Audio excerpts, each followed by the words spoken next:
In a boardroom. Welcome to this regularly scheduled meeting of the Pasco School Board of Directors. It is 6:30, and so I will call this meeting to order. Previous to this meeting, we had our study session at 4:30, which was about our district strategic improvement plan, and we were able to break into small groups and talk about all of our outrageous outcomes and data around them and how we measure that data. And so we look forward to the future reports that will be around that strategic improvement plan as the district and the board work together to put that together. The first item on our agenda this evening, or the second item, is our flag salute. And this evening we have the immense pleasure of having Ricky Robinson Elementary here, and we said hi to some of the students, and we're so happy to have you here tonight. So I will ask one of the principals from Ricky to go ahead and come up and introduce your school.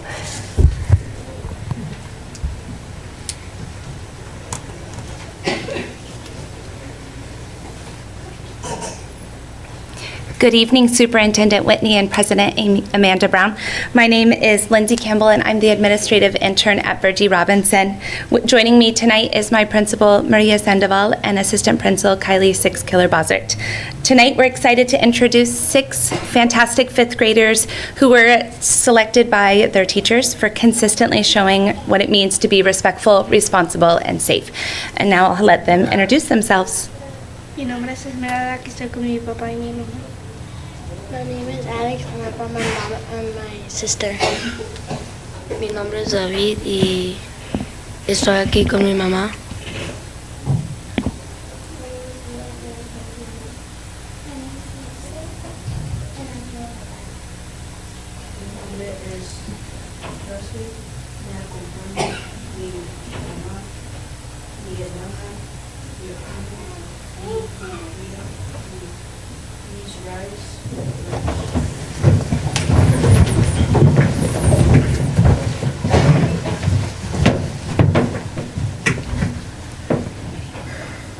I pledge allegiance to the flag of the United States of America and to the republic for which it stands, one nation, under God, indivisible, with liberty and justice for all.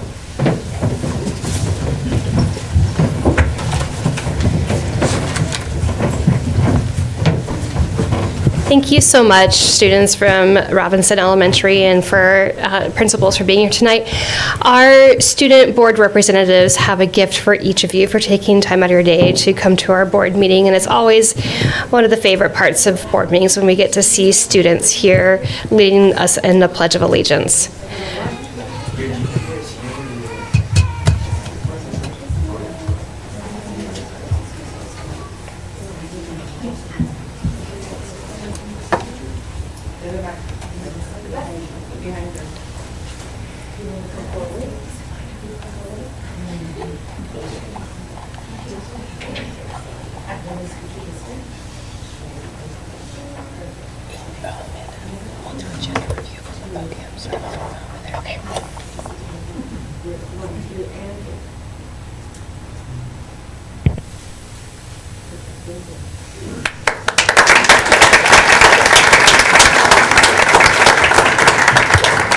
Y nos gustaría reconocer los padres que están aquí presentes. Si nos puedes ayudar.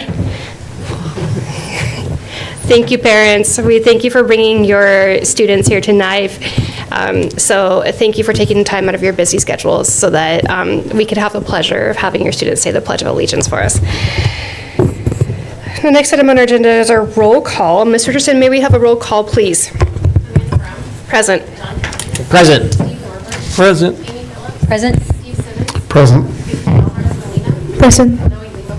Present. Present. Excused. Thank you. Next, we have the approval of our minutes from our regular board meeting on October 14th, 2025. I would entertain a motion. Madam President, I move to approve the regular board meeting of October 14th, 2025. Second. We have an approval and a second to approve the minutes from our regular board meeting from October 14th, 2025. Is there any discussion? Then we will conduct this approval of the motion by a voice vote. All in favor say aye. Aye. Aye. Any opposed? Abstentions? Motion passes unanimously. Next, we have our agenda review, which Superintendent Whitney will conduct from the podium. Board President Brown and members of the board, there are no additions or changes to tonight's agenda, and we are not requesting an executive session. Thank you.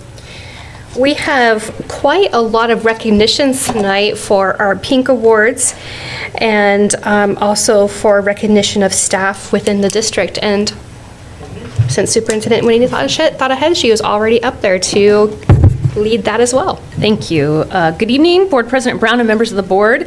Tonight, we are proud to recognize 5 outstanding community partners whose generosity and leadership have made a direct and meaningful impact on Pasco School District students and families. Each of these organizations is receiving a Partnership in Kindness, or PINK Award, which honors community members who contribute more than $1,000 in goods, services, or financial support to benefit Pasco students and schools. As I call your name, please join us up front. So our first PINK Award recipient this evening is Amazon PSC2. Please welcome Rudel Espino Puerta, Change Area Manager, along with Sean Sampson and Hannah Bueva.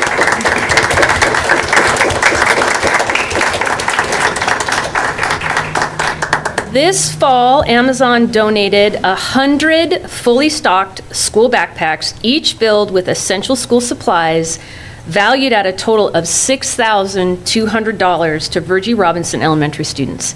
Thanks to Amazon's generosity, 100 Robinson students began their year prepared to learn. Thank you very much. Our next honoree is Noemi Sanchez of Realty One Group Ignite. Noemi is being recognized for her extraordinary generosity in support of Chiawana High School's mariachi group. Her personal donation of $1,250 helped make it possible for 31 students and 4 staff members to attend mariachi in Las Vegas. To tour, or no, I'm sorry, not in Las Vegas, in Wenatchee. Almost the same as Las Vegas. A tour of Wenatchee, October 9th. I'd love to blame my new contacts, but I just flat read that wrong, so thank you for this unforgettable experience celebrated culture, music, and pride. It was made possible by Noemi's dedication to ensuring students have meaningful opportunities to connect with their heritage and share their talents. Thank you very much.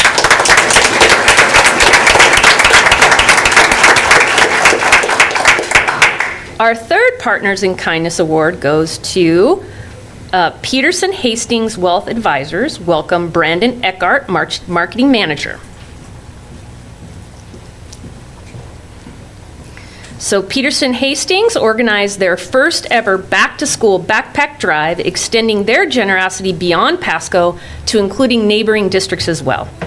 Thanks to their efforts, 34 Pasco students received new backpacks filled with essential school supplies valued at over $1,000, helping students start the year with confidence, prepared, and ready to learn. Thank you very much.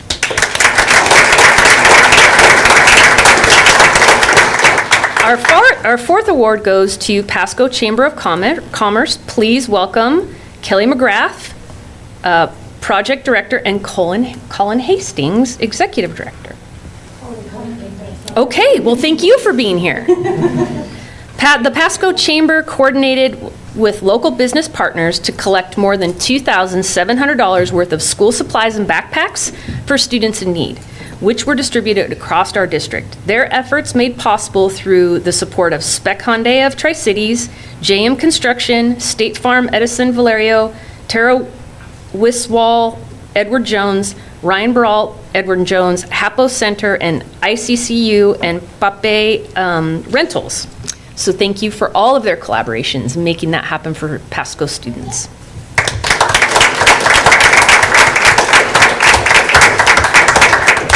Our final Pink Award tonight goes to Tri-City Orthopedics. Welcome Zach Leitke, Chief Operating Officer, along with Aaron Slater, Bill Lead, Kelly Carmwall, Front Desk Lead, and Tracy White, Front or Call Center Lead.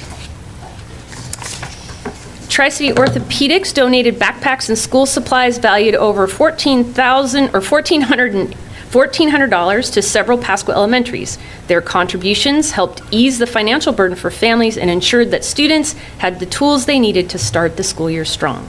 So please join me in giving all of these partners in kindness one more round of applause.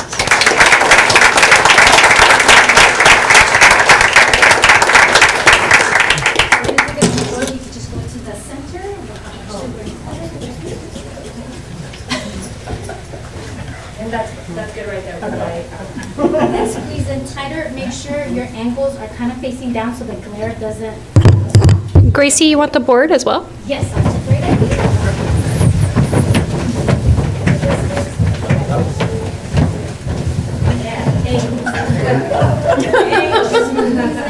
Sideways, maybe? Yep, sideways like graduation, and then tuck in. Come in. Don't be shy. All right. Okay, families. I'm right here. Yeah, so we put this way. 1, 2, and 3. Perfect. Thank you.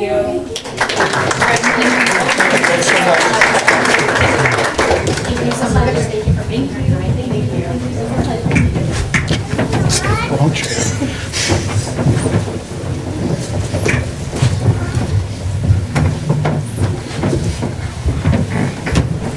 Thank you. Thank you to all of your generous donations to our school district and to our students. So it is now my honor to recognize Valerie Aragon, Pasco's Executive Director of Teaching and Learning for the Elementary, for being named the 2025 recipient of the Sergio Hernandez Leadership Award by the Washington Association of Latino Administrators and Superintendents. Come on up, Valerie.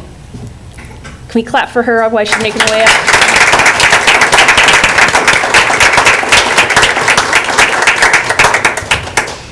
Valerie received this honor during the 4th annual Wallace Conference held in Seattle on October 11th. This prestigious award is named in honor of respected former superintendent and mentor, Sergio Hernandez, recognizing educators who exemplify leadership in advancing equity, cultural competence, and educational access for all students. Valerie was celebrated for her transformative leadership in bilingual education, her deep commitment to community partnership, and her mentorship of emerging Latino and Latina leaders across Washington State. Through her work in Pasco, she has elevated heritage language and cultural identity as an essential component of student success, shaping a district culture that truly values and exemplifies the voices of Latino families. Beyond her programmatic accomplishments, Valerie's leadership is deeply rooted in community connection. She's worked tirelessly to ensure Latino families are not just participants, but true partners in shaping educational systems. Her collaborative approach has transformed our district, how we listen, engage, and respond to voices of the historically marginalized families, especially our first-generation immigrant communities. Valerie now joins a distinguished group of statewide leaders recognized by Wallace for their unwavering commitment to advancing equity and access in public education, and her picture will be, and this is Valerie's favorite part, her picture will be featured on the wall of distinction outside of the boardroom. Please join me in congratulating Valerie Aragon for this incredible, well-deserved honor.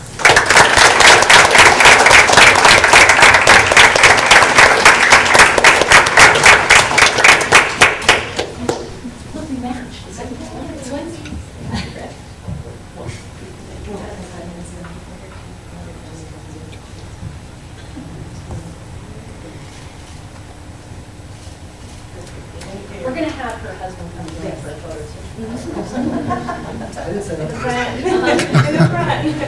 Sign up for this. Did you want to stand by your wife or by me? I'll be there. 1, 2, and 3. Perfect. Thank you.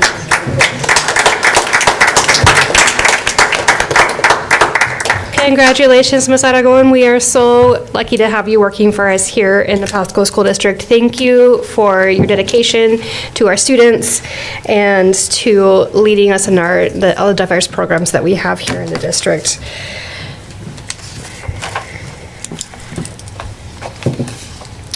The next item on our agenda is audience comments. The Pasco School of Directors values hearing feedback from our stakeholders, including staff, students, parents, and community members.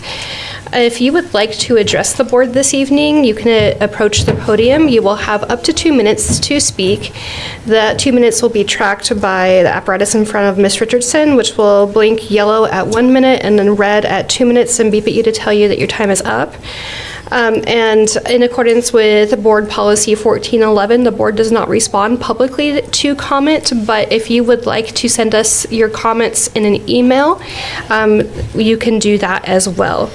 So is there anyone present in the boardroom who would like to give public comment? We invite you to come to the podium, and as you begin your remarks, please state your name and your affiliation with the district. Hello, good evening, Superintendent, community, and board members. My name is Brooklyn Washburn. I am a senior nursing student at Heritage University, but I'm also a paraeducator health aide for the district since 2021. But most recently, I've had the great opportunity to come here as a part of my community health clinical rotation, Over the past couple of months, I have seen firsthand how gaps in our school health staffing is affecting our students. Many nurses are currently split between 2 schools, which means that students with chronic life-threatening conditions like diabetes, asthma, or severe allergies may not have timely access to a nurse. This has already happened within our district this year. The National Association of School Nurses recommends that you have 1 nurse for every 750 students, yet Pasco is falling below that standard. The workload on our nurses has become unsustainable. Studies show that schools with full-time nurses have healthier students and even better academic outcomes. Pasco last year also lost 2 district-wide health aide positions, which previously handled the vision and hearing screenings across our district. With these positions gone, our nurses are leaving their buildings to go and conduct these screenings. This is leaving our schools uncovered, and we simply don't have the manpower to keep up, so some students may be getting missed. I would like to point out that if budget is a concern, when nurses are pulled to perform these screenings, substitute RNs are often called in to cover. This is costing the district money while still leaving gaps in care. I believe that a more efficient way to handle this would be to restore those healthy positions. I also believe that keeping 1 dedicated nurse per school will keep our students safe, healthy, and ready to learn. I think that Pasco has always valued its students' health and safety, and tonight I urge you to prioritize district nurse staffing. Our students deserve nothing but the best. Thank you.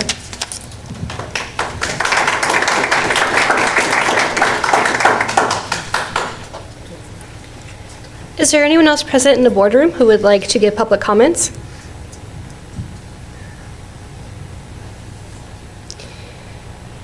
Mr. Garrett, do we have anyone online? Thank you. The next item on our agenda is our consent agenda, which tonight consists of personnel, warrants, Sageview High School project construction change order number 023, approval of 2025-2026 school improvement plans, approval of conditional certificates and permits, out-of-state overnight student travel for Pasco High School Gear Up Students College Campus Tour and Ambassador event in Portland, Oregon, and Policy 2163 Response to Intervention. I would entertain a motion. Board President Brown, I make a motion to approve the consent agenda as presented. Second. We have a motion and a second to approve the consent agenda as presented. Is there any discussion? Ms. Richardson, may we have a roll call vote, please? Ms. Brown? Yes. Dr. Kennedy? Aye. Dr. Dorber? Yes. Mrs. Phillips? Yes. Mr. Simmons? Yes. Motion passes unanimously. Motion passes unanimously. Thank you. All right, the next item on our agenda is our action items. This evening, we have Dr. Castilleja in front of us with a rather important action item of our levy planning, where at the conclusion of his presentation, we will give direction, if we should so feel inclined as a board, to prepare a levy resolution for a particular length and rate. Dr. Castilleja. All right. Thank you for having me, Board President Brown and Board of Directors and Superintendent Whitney. We've been talking about this since January. We've had many stops along the way, so I don't think anything's going to be new tonight, but this will be kind of a neat night to see it all come together. So this is discussing the replacement EP&O levy resolution that is scheduled to go on the board packet in November, if you should choose. So the purpose of these slides tonight is to obtain requested action from the board directing district staff to prepare a replacement EP&O levy resolution for adoption at the November 12th, 2025 regular board meeting. The board direction needs to include a couple things. An amount equal to the revenue needed to fund necessary costs not covered by the state, which will generate a tax rate per thousand of assessed value, and you'll need to set the term of the levy. So a little bit of background, we've been on a little bit of a journey. So the current levy will expire in December of 2026, so we have one more year, calendar year of collection. January 14th of 25, we had a Levy 101 discussion to kick off the conversation. March 11th, board gave direction to begin preparing for a replacement levy. On May 27th, discussion about the term in years was had. On August 12th, the board was presented with 3 replacement levy scenarios, an A, B, and C, if you remember. And we had a discussion with district staff, and our bond counsel was here as well. And on September 23rd, we reviewed some revised levy scenarios based on feedback from the August 12th study session. So what will the replacement levy be used for? The levy funds expenses and programs not funded by the state is basically it in a nutshell. So the idea is to maintain our current programs that we've grown accustomed to, things like athletics, visual, performing arts, academic competitions, things of that nature. They're not actually budgeted by the state and they do not fund them. So we have to figure that out on our own locally. We use the levy to enhance safety, security, and health for students and staff.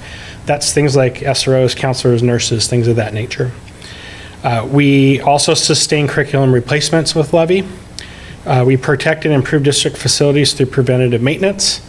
And we fund classified and certified staffing that's not funded by the state.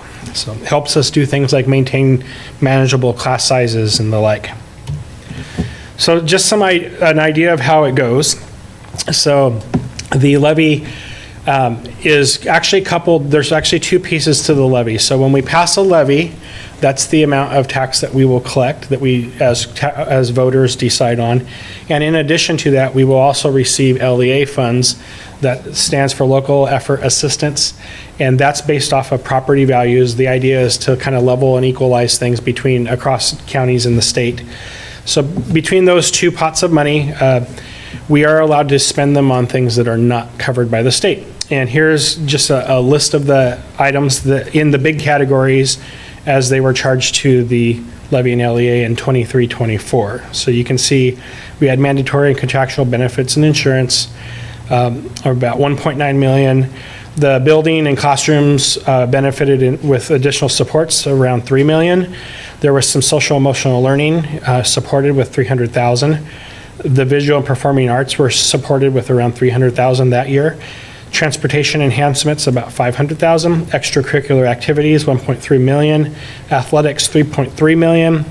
Facilities improvement and maintenance, 150,000. And unfunded basic education allocation staff, about 28 million there. And that shouldn't be a surprise because in most districts, you'll see about 80 to 85% of the budget is in staffing. So that carries over to any program that you may be funding. So that's just a sample. The regional levy planning, we've been kind of collaborating with our neighbors, and it's been a little while since I've spoken to them, so it's possible these could have changed by now. But just looking at Pasco, Kennewick, and Richland, you can see that Richland's planning to run a $2.50 per thousand levy and a 50-cent tech levy. So they plan to go out for a $3 levy, and they are using 10% as their assessed value assumption. The idea there is they are trying to maximize it, so if the assessed values come in lower, they'll still get their $2.50 and 50 cents. Kennewick is a little different. They are looking at a range of $1.70 to $1.80 the last time I asked them, and they are also going to run an additional tech levy of 30 to 35 cents, so they're in that 2 to 2.15 rate range, and they are assuming 4, 6, and 6% increases on the assessed values. And us here at Pasco, we've been talking in the 210 to 219 range, and no tech levy. So, and the reason for that is we include our technology needs in our actual levy. It's just much easier, and it works out for us. So, and we are looking at the 4 to 6% range in our assessed values, and you'll see that we kind of are starting low and moving up with that. The assessed values are important because you have to pick something. It's like predicting the rain in 2030. We know it's going to rain. We don't know how much it will rain. And the reason why that's important is those appreciation rates will affect what our rate per thousand will be in the future. So we're required to try and guess, and we want to get as close as we can. So that's what those rates are all about. A little bit about rates. We are in a very unique county and district. In that if you look at the last 20 years, since 2005 through 2025, you don't see any zero or negative years of assessment. There's not a lot of places in the state that can say that. Just last week, I was at a Kiwanis presentation, and the county assessor actually told us that we actually have the highest growth of any county in the state, which is pretty cool. That made me feel kind of neat to be here. So, but you can see we have a lot of growth. Even in the down years, it's pretty solid. Now, the growth takes into consideration property values that go up with sales, supply and demand, that whole thing. But it takes into consideration growth in terms of new construction, both commercial and residential. So as you see things growing, as you see things being built, that's a really good thing for the taxpayer, because that means there's new taxpayers being added to the pool to help with the cost. So build, build, build. If you average those years out over the last 20 years, you can see it's just below 10%, 9.8%, and that's considered a conservative estimate. So we could make a case to use as much as around 9 to 10% as our assumption. But we did decide through our conversations to be a little more conservative than that. So here is the 4-year EP&O replacement levy that district staff is suggesting that we go with. And this is a little bit about this. The idea behind this is for us to pick up from where we will leave off in the current levy. The current levy will expire at the end of 2026, and with the assessed values coming in, we're looking at ending up around $2.16 and some change. And the idea was for us to figure out if there was a way to design this in a way that will just kind of carry that forward. So it's not, the idea isn't to raise taxes drastically. We just want to keep things going and make it work for us. If you look in the second column there, back from 21 to 26, you can see there's actually 2 levy cycles there represented. In 2021, we were at 12.9 million, and then we went to 14.8, and then 21.5, and you can kind of see those were pretty big jumps, somewhere in the $4 million range increases each year. 25.3 million in 2024, 29.6, and next year, starting in January, 34.1. So that was kind of a pretty high growth time for assessed values as well, so it kind of worked out.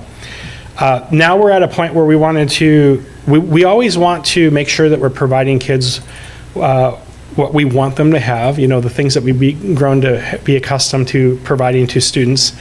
But we also want to make sure that we're being as efficient as we can for the taxpayer. So this scenario actually sort of slows the roll of growth a little bit.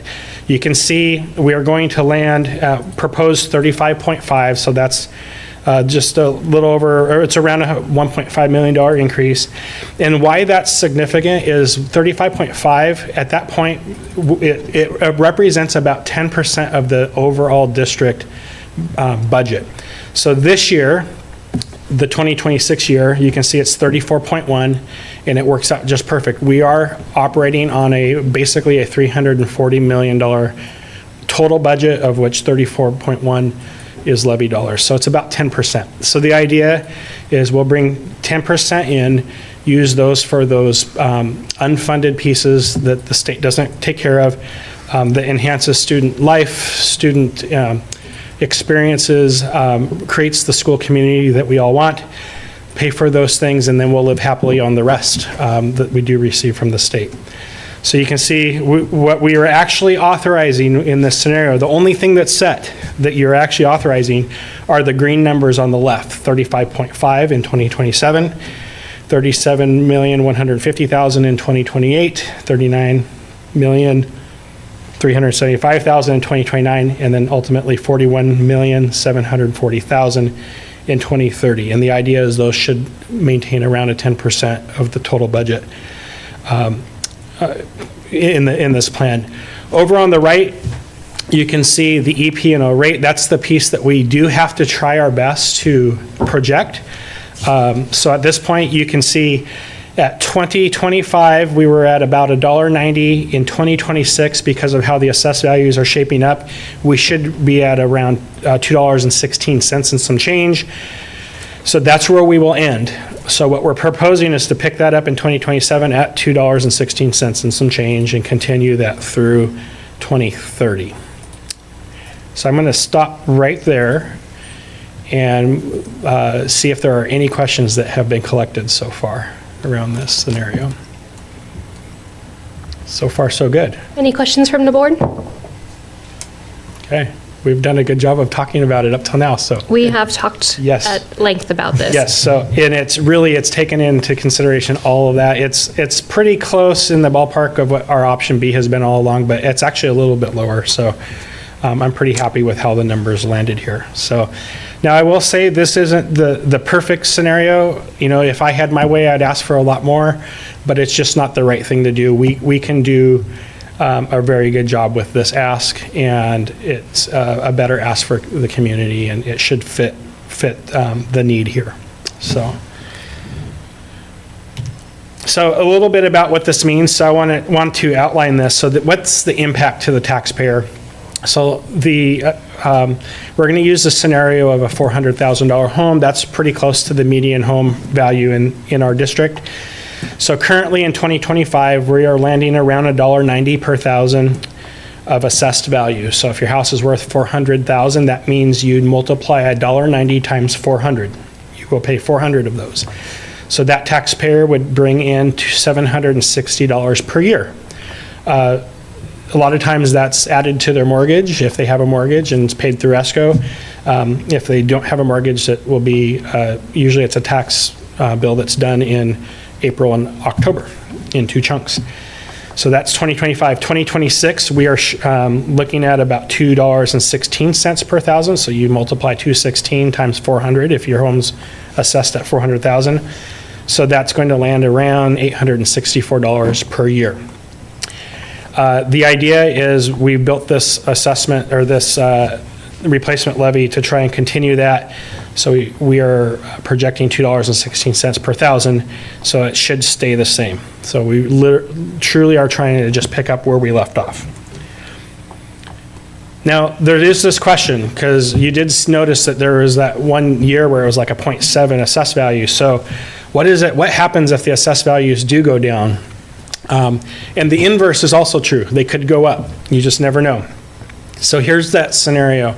The impact of 10 cents. So if rates increase due to even lower assessed values, the current is $2.16 per thousand, or $864 per year. I'm going to say it one more time, $864 per year. So theoretically, if the assessed values didn't climb as fast as we would like to see, and the rate were to go up 10 cents, that would be $2.26 per thousand of assessed value, or $904 per year. So you multiply that by 12, and that is a difference. Well, the difference between last year and this year would be $40 per year, or about $3.33 per month. So that's what 10 cents would mean to a taxpayer. So it is pretty minimal when we're already accustomed to having a levy. So that's what's nice about a replacement. So here's the next conversation point. I wanted to add this slide in. So the presented scenario illustrates a 4-year replacement, but I could certainly stop it in any one of those years. So the question comes to the board too, and you may want to talk about this, or you may be good. Do we want a 4-year replacement levy, or is a shorter term of interest to the board? We have a history of running a 4-year. If you were to do a 2-year, it will just be one short school year away before we'll be having the conversation again and going back out to voters. So there are lots of reasons to go with a 4-year, or lots of reasons to go with a shorter term. So I don't know if there is a discussion there. Would you like direction right now on the length of the levy?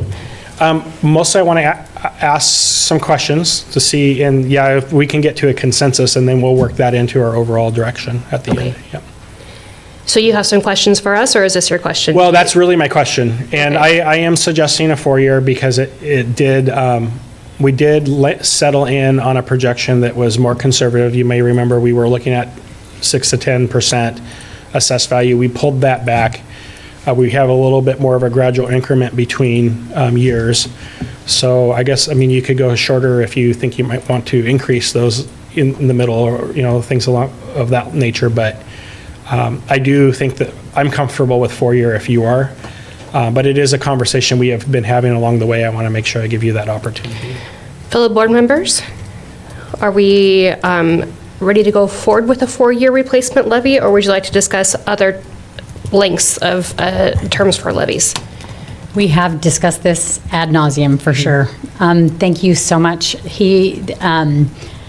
Mr. Castellano, I don't know if I said that right, but anyway, he met with every single board member here individually, and we were able to go over this in detail, ask any question we wanted. And we know your time is busy and you can't meet with the board all at once, but I can't even tell you how much I appreciated that. I understand it better, and I have a better idea of where everything comes from, even though we have had so many public discussions. I really appreciated the deeper dive. So I just wanted to thank you for your time and for your efforts in that area, because that was really helpful. And with everything that we have learned, everything that we know, and know where things are going, I feel comfortable going forward with this plan. Yeah, I would just like to also express my appreciation for the extent of time that you spent with the board leading up to tonight's meeting to prep us further on this information and answer our questions in depth. And I know that I appreciate my time with you on this topic. I think that this plan offers the stability to the taxpayers of the Pasco School District that they expect and deserve. I like you would prefer a more a levy that would provide more funding, but I think that with other constraints being consideration, this is just enough. And I think that the conservative approach we're taking with the assessed value is prudent, and this is providing us with a stable, assuming the assessor's rates are within our projections, that these rates remain stable over the next up to 2030. So I can also support this. This is not my first choice, but I can support this option going forward at a 4-year levy term. I just want to make some comments real quick too. I appreciate you echoing my fellow board members here and taking your time to meet with us. I'm very concerned about the taxes that we're putting on the public. And I understand, taxes in this state and are increasing. Taxes in general are increasing. Fees, which are a tax, are increasing. And so as a taxpayer, I feel that burden myself. And so I was very appreciative that you took the time to sit down with us. And I think it's just good for the public to know that I, as a taxpayer, in talking with you, I felt very comfortable, and that the funds of the district are in very good hands, and that you have a very good, you did a good job in making me feel that you are a good steward over those funds, and that you're aware of what our taxpayers are feeling right now. And I very much appreciated that. Therefore, I do think that this is a very prudent, very conservative, and very smart way to move forward. I do agree with the plan to give a little more stability to the district and to the community, and also not to waste time in rehashing over this same stuff again in a year. So we think 4 years is a long time, but it's really not when it comes to planning. And that's really all I had to say. I think this will maintain what we need to maintain, but it's a very good example of being good stewards of the money. Me, I would always like less. I want less taxes. I'm a very, I just don't like taxes. But I understand that there are necessities there. But I appreciate the work that you've done, and that's how I feel about it. Thank you so much for your time and answering all my questions. Keep them coming. You know they weren't for you. I guess to me, I had two goals. I wanted to make sure, one, that the fiscal soundness of our school district was going to meet the needs of, because we are going through a challenging time right now. And so after spending time with you and asking a lot of questions, I can see that we're on our way to mend some of our challenges, that we've had to decrease our, assuming everything stands like we think it is, we're going to be able to work our way out of the challenges that we're in right now. Plus, we're not going to overtax the people that are out, having all the taxes like Steve mentioned there. I do think that we're even going to be taxed worse in the future. I think things are going to continue to rise, and so we really have to be conscious of that. And so I think this is a good spot for us to settle. And I appreciate your patience with me and answering all my questions. Student board representatives, anything you'd like to add? I appreciate you coming and talking to students and the Student Action Council. I think it's very important to kind of give us that more less complicated version of what this was, because the first time I came and looked at this, I was like, whoa, what is this? I had an understanding of what a levy was, but you explained it to us in the Student Action Council in a much more understandable way, so I appreciate you taking the time to do that as well. This week and next week, I'm going to be talking to students about levies and what that is and how they're affected. So taking this information and knowing that is going to really help me as a student board representative to communicate that to other students at Chihuahua as well. So I trust and I'm confident that the decisions that you make and that you've been doing are going to benefit our school district and our students. So yeah. That was a fun day, actually. The students grabbed it like that. So. I just want to say thank you for all of this. Without you and the rest of the other ones that are working on this plan as well, I don't think nothing will be in balance. But with this plan, I think everything's going to be on balance. Everything's going to be right on track. And on the Student Action Council, when you explain everything, I feel like everybody really understood the assignment of what the Pasco School District is trying to achieve. And the fact that everybody just understood, oh, okay, that's cool. We're gonna help. What can we do? What can we do to help this? And I think pretty sure Pasco's gonna do great. Thank you. Yep. Thank you. Good. For the reasons that my fellow board members have stated, I am also in support of a 4-year levy. And let's go ahead and continue with the presentation. Yep. So, well, that brings me to the last one. We had the discussion and direction. So I'm not going to tell you what to direct us on, but here are some example statements that would work. So one example, prepare a replacement resolution, et cetera, as a presented, or you can get more granular and insert your own numbers and terms. So those are tools to help you. But we are looking for action so we can continue working with our levy council and to get this in place. Do you want direction from the board president after she's already heard from us, or do you need a motion made right now? You'll need a motion and action. Yep. Okay. Board President Brown, I move that the board direct staff to prepare a replacement levy resolution for the November 12th, 2025 regular board session at regular board meeting, setting the amount as presented in the presentation. For 4 years. I'm sorry? For 4 years. For 4 years, for a 4-year term. I second that. There has been a motion and a second to direct staff to prepare a replacement levy resolution for the November 12th, 2025 regular board meeting, setting the amount as presented for 4 years with the amount as in the slides that have been presented to us. Is there any discussion? Ms. Richardson, may we have a roll call vote, please? Ms. Brown? Yes. Dr. Kennedy? Aye. Dr. Norberg? Yes. Ms. Phillips? Yes. Mr. Simmons? Yes. Motion passes unanimously. Thank you, Dr. Castilleja, for all of your work, and also thank you for the individual meetings. I didn't get to Absolutely. voice that myself, but Yep, those were a much lot of fun. appreciated. Those were, I really enjoyed that. Just the next steps, so you know, on November 12th, we will present you with the resolution. Also that night, we are currently advertising for pro and con committee members to write the statements for the voters pamphlet. So we will also present you with those, and hopefully you'll be able to appoint those members. We will file it before December 12th with the county, and election day is February 10th.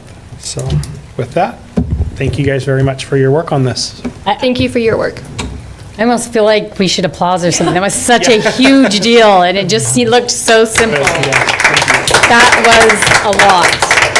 So, and a tough road. We've had a tough road this year, and our teachers and everything, and I think this is going to be beneficial for the district, even though it would be nice if it was more. I think that we're asking enough for our community, so thank you.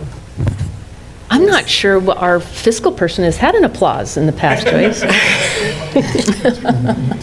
It's the culmination of a lot of work, and I know we still have work in front of us, but thank you to the district for everything that has been put into the preparation and planning of the levy. The next item on our agenda is our reports, and our one report this evening is the superintendent evaluation timeline and board progress monitoring report schedule presented by Superintendent Whitney. Board President Brown, members of the board, it's my pleasure to be in front of you tonight to really build a common knowledge bank around the foundational underpinning and logistics of the superintendent evaluation.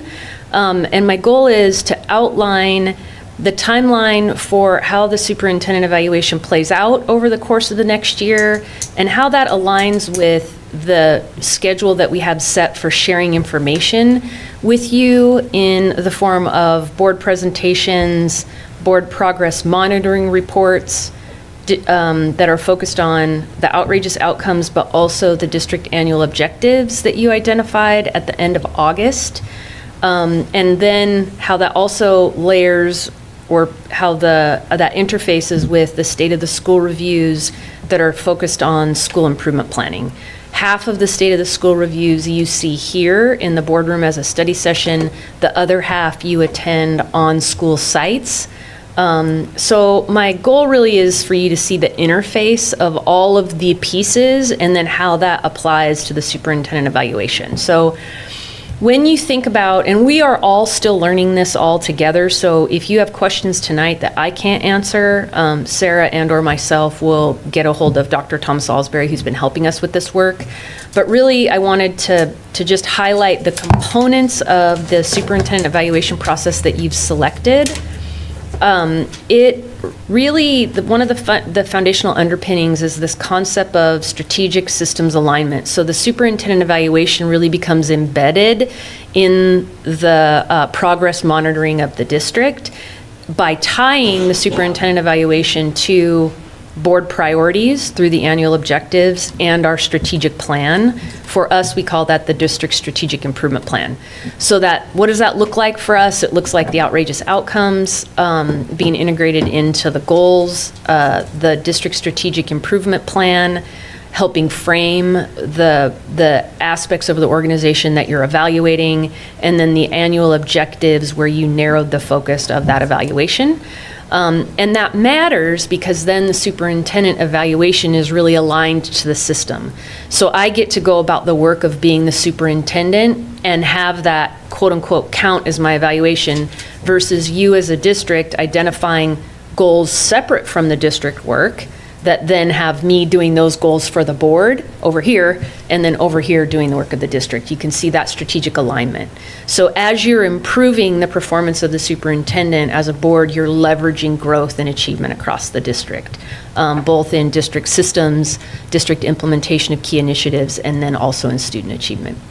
So that really leads to the next component, which is about balancing roles, where the board gives the superintendent direction through mechanisms like the annual objectives, the strategic plan, and then my job, then I'm empowered as the superintendent to implement that direction in partnership with our stakeholders, whether it be staff, students, community. And it allows then, what does that look like? It looks like a collaborative team that has these clear lines of authority that results in a balanced oversight by the board while you're doing your job and overseeing, but you're also empowering me as a superintendent to work within my skill set with autonomy to act on your behalf in alignment with your priorities. Another component of the evaluation is continuous monitoring using evidence. And this means regular check-ins, progress updates using data benchmarks and reports.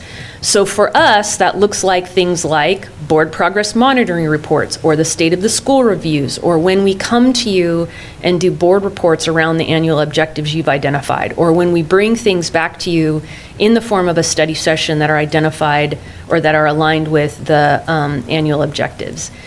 So the idea, or why that matters, is it builds objectivity, it increases accountability. So I'm in public reporting to you often about the work of the superintendent in alignment with your goals, and it supports course corrections. So if you see me in my performance or the district getting off track, you can course correct throughout the year versus waiting till the end of the year in my final evaluation and saying, wow, we wish you would have done this thing different. If you tell me to do something different in January, I can make those course corrections and not wait till June. So it also creates a transparency and dual accountability. So it's a well-documented process. There's lots of public-facing processes. We talk a lot about the evaluation in public, and that is one of the key components of board governance, is hiring and evaluating the superintendent. There's public goal setting. All of the reports that we do are in public, and it reinforces that shared responsibility while strengthening credibility and community trust. And lastly, the component is, it's a summative, so that you're required to provide a summative evaluation of the superintendent by law. That's a legal responsibility that all boards in Washington State have, is to provide a summative evaluation for the board. But this also builds in opportunities for lots of conversations about growth.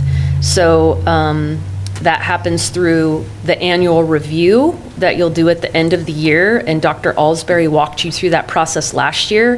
He's available to come back again. Sarah can also do that.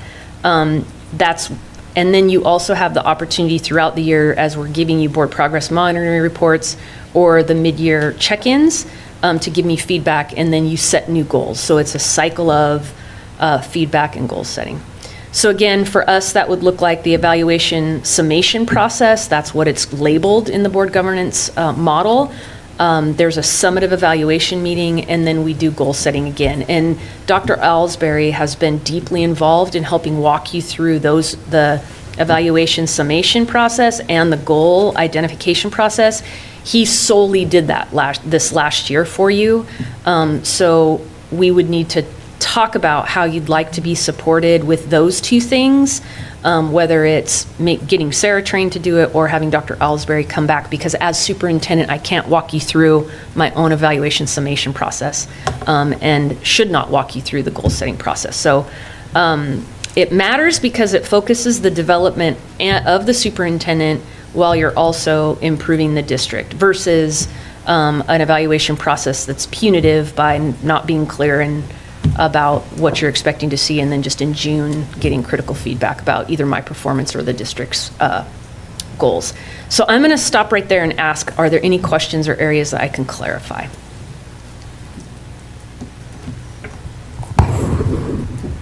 Any questions or clarification from the board?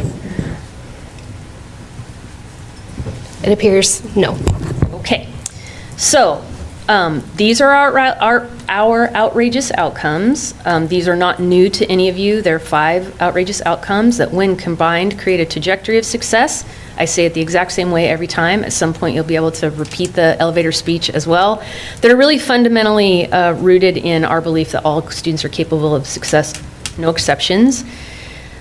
Those goals then are the foundation for this district strategic improvement plan. I recognize that you cannot read that, so I created this slide to just call out under each of those goals, the little tiny words say things like, under mastery of reading, we focus on pre-K, core instruction, acceleration and intervention, and providing professional development to ensure we have highly trained and skilled staff.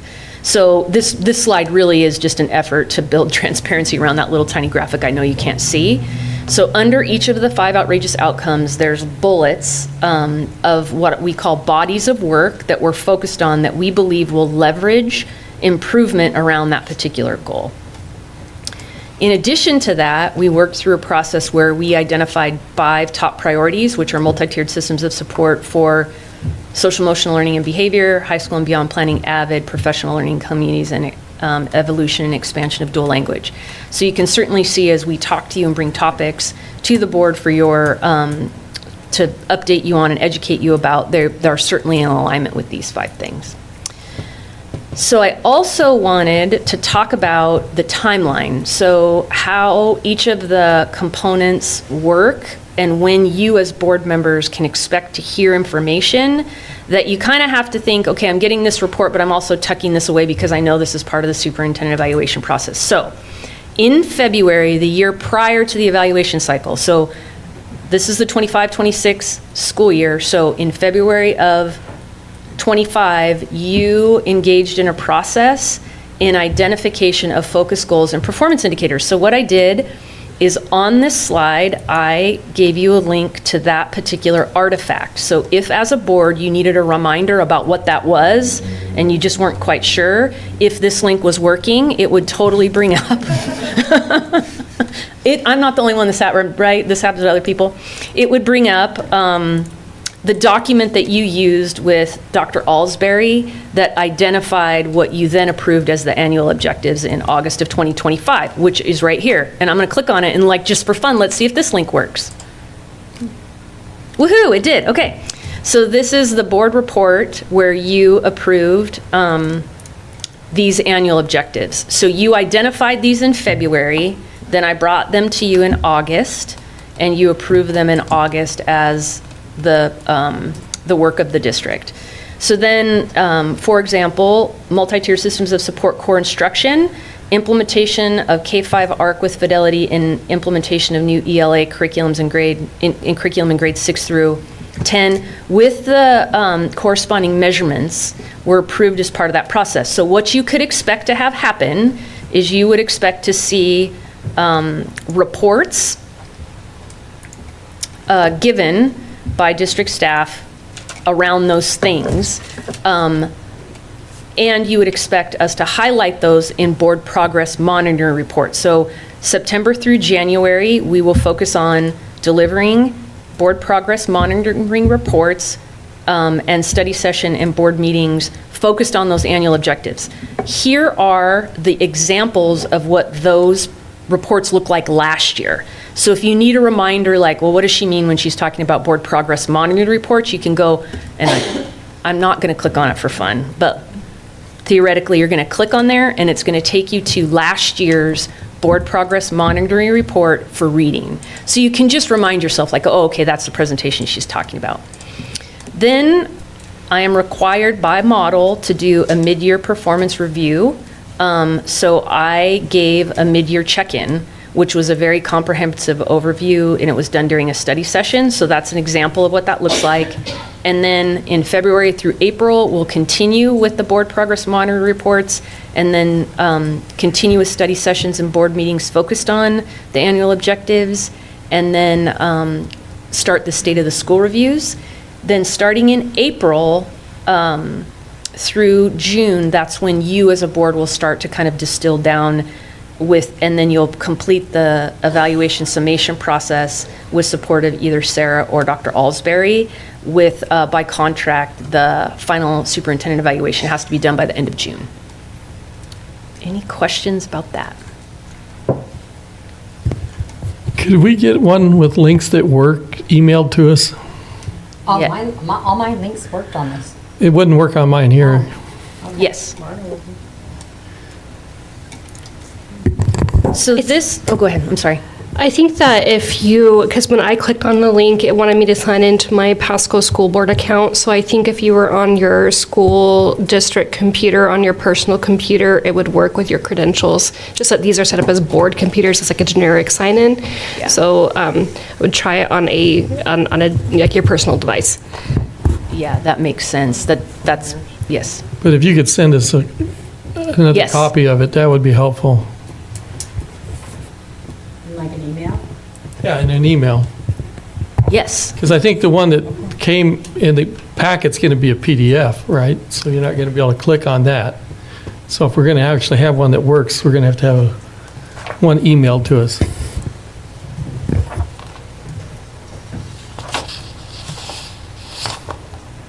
So this slide represents the actual schedule of presentations on both the annual objectives and focus goals that you can expect. So for example, in October, we did a study session that was in alignment with the mastery of reading goal, the success in algebra goal, the graduation goal, and the connection goal.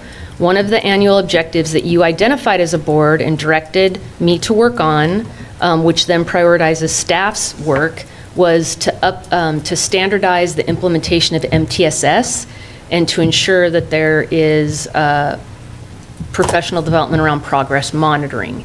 So if you remember, Carla did an extensive update for you in October about the MTSS framework and all of the work that's being done to standardize that implementation. So that presentation is evidence that staff is working on that annual objective. So I included that as an example of how I'm trying to help connect dots for when we as staff are providing you information, how it then helps feed the superintendent evaluation process. So again, in January, the study sessions will be focused on board progress monitoring reports, first on reading, then on algebra.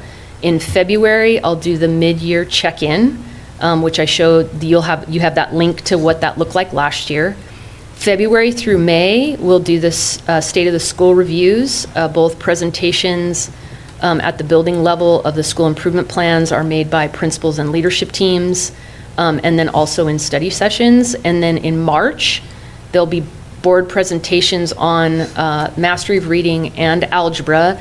Those two will be focused on updating you on the curriculum implementation as outlined in the annual objectives. And then finally in April and May, we'll finish up with the study sessions on 9th grade on track and graduation and our meaningful connections and hope for the future goal. Those board progress monitoring reports will happen. So by the first week in May, you'll have all the information you need to engage in the summation process with Dr. Alsbury. So again, this was really just an effort to connect all the dots. It is complicated in its simplicity and really designed so that as we're presenting information to you, you really are getting the evidence of the work that's being done up against the approved annual objectives. So with that, I'm happy to connect any dots, clarify, or answer any questions. I was For the February-May State of School reviews, I was curious on how that takes form since you identify study session and board presentation as separate. So how does the state of the school reviews actually look in practice? So State of the School reviews, they happen two different ways. Half of our schools come to a study session and we do kind of a round table like what we did tonight, where you had people at tables and then you rotate. So there'll be a school at each table. And as board members, you rotate through and hear a presentation about the work being done at each building in alignment with their school improvement efforts. The other half of the schools host us at their school sites. So we go, 2 board members with district staff go, and building principals and leadership teams basically present the same information to us, but we're on the school site.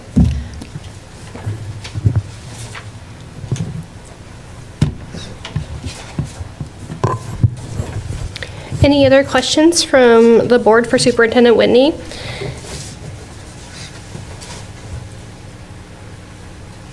Okay, we look forward to seeing all this data over the next year.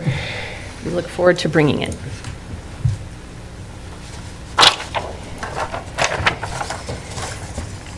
That concludes the reports for this evening. Are we not done yet, Superintendent? No, you are. I'm just ruining all the computers. So I'm going to stop clicking and let Mark fix that. I'm good at a lot of things, but clearly technology's not working. That concludes the reports for this evening. We have another option for public comment regarding our action items and reports that we've heard this evening. So in summary, we have heard action items regarding a levy, and the board took action to approve a levy for February of next year to go out to the public. And then we heard a report from Superintendent Whitney about evaluation timeline and our board progress monitoring reports. Is there anyone present in the boardroom who would like to offer public comment to the board?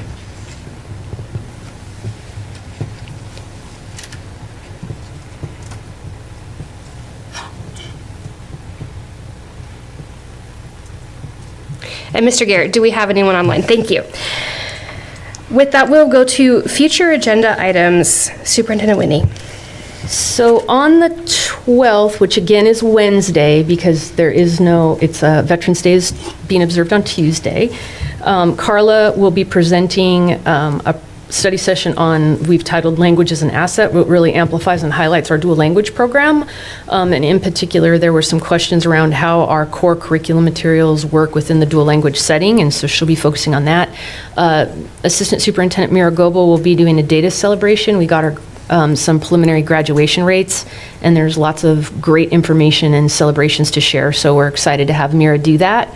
We'll also be providing an update on our Anxious Generation book study, just a brief report highlighting how that's going. And then, as Joey mentioned, he'll be in front of you getting formal action on the actual resolution for the levy, and then taking action to appoint a pro-con committee as required by law. Thank you. Are there any future agenda items that a board member would like to propose for future meetings? Seeing none, we'll continue to communications. Director Norberg, would you like to start us off? Sure. Again, I just want to thank Joey, if he's still here. Yeah, he is. Because I harassed him for quite a while with a lot of different questions, and so we spent quite a bit of time together going back and forth on several different days. And so very thankful for that. And so that's really the biggest thing that I've done in the last week. So with that, I'll pass it on to the next person. I think we should make sure we bring to attention that the next board meeting is not on a Tuesday, it is on a Wednesday, correct? So I hope everybody understands that we are meeting on a Wednesday, and that never happens, but school's not in session on Tuesday because it's a holiday, and it just happened to land weird this year, so that's where we're at with that. I just wanted to tell you a little bit about our Anxious Generation Book Club. I encourage all the board members to read, listen to, however you want to consume Anxious Generation. It is a great book. It really delves into the research and to on what technology has done to our kids. And I just think it was fantastic. Anna Tensmeyer led that, and we had about 35 people, and they were, oh my goodness, were they engaged in that discussion. They were passionate about it, really passionate about it. It was really fun, and they have committed to going out and doing their own book clubs after this. And so I was just really appreciative of all of the work that went through that, because I think it's really going to help our community when parents have a better grasp of how to manage technology for their students, because of the negative effects that technology can have when it is given to students too early. And I know as a teacher, I felt very much like a teacher. As a parent, I felt very much like a guinea pig, because I had to navigate this completely on my own. And I will bet a lot of people have felt the same way that I have, and how much do I give, when social media, when all of these things. And this book gives you guidelines, and it's really, really fabulous, and how kids' brains work, and why different things, and if we do it as a group, it is so much better for our students. And then the benefits, they even talked about, several of the people at my table, because we kind of broke off on our own little groups, and several people at my table talked about how incredible it has been that the kids are not, there's a no phone policy now in the schools and at lunch, and the kids, took them a while, but they started talking to each other and they're interacting, and how important it has been to get kids back to face-to-face rather than just on their phones. So I know it's not perfect yet, but we're getting there, and hopefully we'll have parental support after, this will help the community get behind us as well. No report from me.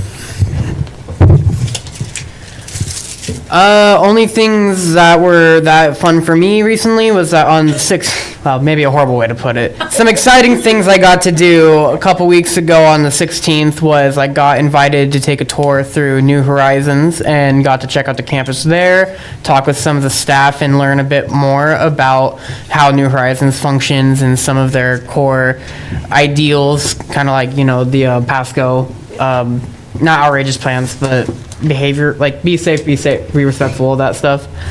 And then I also got to go to the Orion High School Family and Community Open House Night right after. And so that was a great opportunity for me, because I got to go from Delta to New Horizons to Orion. So the same day I got to check out all 3 of the choice high schools here.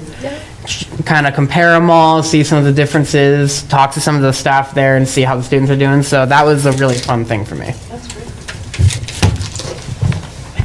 So as you guys can see, Jessica is currently not here with us. She is in her senior night for cross country, so we're cheering her on from here. So she did ask me to do her communications for her, so I'll start off with Jessica's communications for Pasco High School. So for Pasco High School on October 23rd, PHS DECA hosted their annual trunk retreat, where clubs and organizations came together to decorate their trunks and hand out candy. Their turnout was amazing, and it was great to see so many families and students come out to enjoy their event. Earlier in the month, on October 15th, members of the National Pedagogical University of Colima visited PHS, and they had the opportunity to experience several of their college and career technical classes and participate in some of the VPA courses. And they even enjoyed lunch in the PHS cafeteria, which I think is really cool. It was an exciting experience for them, and the PHS students really enjoyed sharing what makes their school special with the UPN visitors. Now for the Chihuahua communications, it's also been a really fun and meaningful couple of weeks. 2 weeks ago with Aiden, I also had the chance to meet student leaders from Orion High School. And even though it is only a freshman-only high school right now, the freshman student leaders have so much passion for their school, and it's just so nice to see how great it was connecting with them, and so much leadership happening at Orion High School. It was great to finally get to meet this new high school that was opened up just this year. I also had a wonderful time helping out Three Rivers Elementary at their bingo night. The admin team was so kind to us, and their PTO did an incredible job putting on such a great event where a lot of community came together and just had fun at a bingo night at Three Rivers. This past week, I also had the privilege of being invited to my first ever movie premiere with Aiden. We were on with the Chihuahua debate team. We were invited to see the documentary of Speak, which follows 5 speech and debate students and their journeys to nationals. It was a really cool experience. We had like interviews and people taking pictures of us. It felt like we were kind of like on our movie red carpet. In my opinion, it was really cool. It was amazing it was an amazing way to start off our speech and debate season. I'm really excited to see what other cool stuff we do in speech and debate this season. So that was a really cool thing to do this past week. And just yesterday, I had the opportunity to meet my mentor teacher, Mr. Christian Gonzalez at McClintock Elementary for our Teaching Academy program. He is really, truly a great educator, and he's a role model for me, and I'm so excited to serve as his official intern teacher for the Pasco School District this school year. And the McClintock admin team was also incredibly welcoming to me, and I'm looking forward to being a part of the OWL team this school year. And lastly, tomorrow we'll be hosting our district-wide trunk or treat at Chihuahua High School. While this event is normally held at Virgie Robinson, we'll be doing it at Chihuahua this year. So it's a place of where any families are invited to come out and bring their kids and just enjoy a night of fun and community at Chihuahua High School. We'll have a lot of Chihuahua student leaders and community members coming together to join us in the fun. So you guys are all welcome to come tomorrow at 5:30 p.m. at Chihuahua High School. Yeah. So for Sage News, on October 24, ASO Honor Society went to support Stevens Trunk or Treat.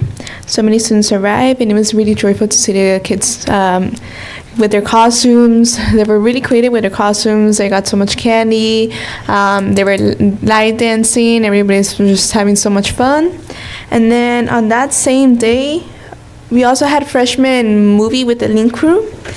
Unfortunately, I wasn't able to attend because I was on the ASO Honor Society helping out with Trunk or Treat at Stevens. Then we got homecoming on this Saturday for Stay True. The theme is New York Nights, and I'm looking forward for this event. Last but not least, we had our first Principal Student Action Council meeting with Principal Martinez, and thank you.